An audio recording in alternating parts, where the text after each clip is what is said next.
നാട്ടിൽ പെണ്ണുങ്ങളൊന്നും കിട്ടായില്ലേ? നിന്റെയൊക്കെ നിപ്പ് കണ്ടിട്ട് തോന്നി. നീ തോറന്നു വന്നു. അനീഷ് വന്നിട്ടുണ്ട്. ഏതാ അനീഷ്? നമ്മളിവിടെ സ്കൂളിൽ പഠിച്ചേ അനീഷ. ഓ അനീഷ അവന്റെ പിള്ളേർ ഞാനില്ല. പണ്ട് 2 രൂപ പോപ്പൻസിന് 4 പേർക്ക് സ്പ്ലിറ്റ് ഇട്ടവനാണോ? അതൊക്കെ പണ്ട്. ഇപ്പൊ അമ്മായിയപ്പന്റെ ബിസിനസ് ഒക്കെ നോക്കി ആ നല്ല നിലയിലാണ്. ജോണി വാക്കറാണ് കൊണ്ടുവച്ചിട്ട് എന്നെ വിളിച്ചത്.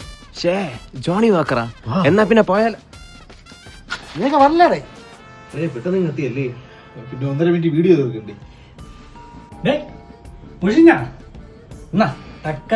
കുടിച്ചോ. നീ എന്നെ വിളിച്ചപ്പോ ജോണി വാക്കർ വിസ്കി എന്നല്ലേ പറഞ്ഞത്? ഞാനങ്ങ് മറിച്ചടേ. ആർക്ക്? അളിയൻ. പൈസക്ക് ആയിരിക്കും. ഒരു മാറ്റവും ഇല്ല.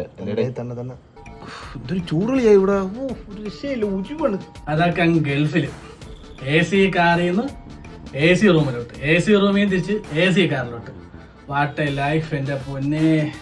അപ്പൊ ഒട്ടകത്തിനെ കറക്കാനേ സ്യൂട്ടിട്ട് പോകും. അപ്പൊ ഞാൻ പനക്കാരല്ലേ ഗൾഫിൽ പോയത്? ആര് പന കയറി? പന കയറിയല്ല, പനം കള്ളടിക്കണായിരുന്നു അവര് പറഞ്ഞത്. സെറ്റിയാടാ.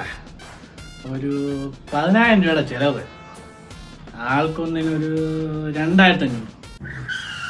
പിന്നെ ഇന്നത്തെ മിച്ചറും നട്ടോലി എല്ലാം കൂടെ 4,000 രൂപ ആൾക്കൊന്നിന്. അത്രേ ഉള്ളൂ.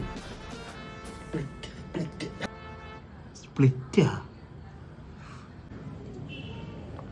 ഞാൻ അപ്പോഴേ പറഞ്ഞതാണ് ഇവന്റെ സാമാനം വാങ്ങിച്ച് കുടിച്ചാൽ വരണ്ട.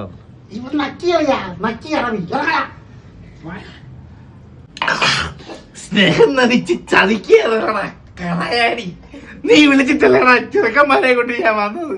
ചക്കാമക്ക തന്നു പറ്റിക്കാൻ നോക്കണടാ നാളെ. സ്നേഹം ഉള്ളോണ്ടാണടാ 9,000 രൂപയുടെ കുപ്പി നിനക്കൊക്കെ ഞാൻ കൊണ്ടു തന്നത്. ഈ നിനക്കൊക്കെ സ്നേഹം ഉണ്ടെങ്കിൽ നീ ചിക്കളി ഷെയർ ഇടറാ. നീ വിട്.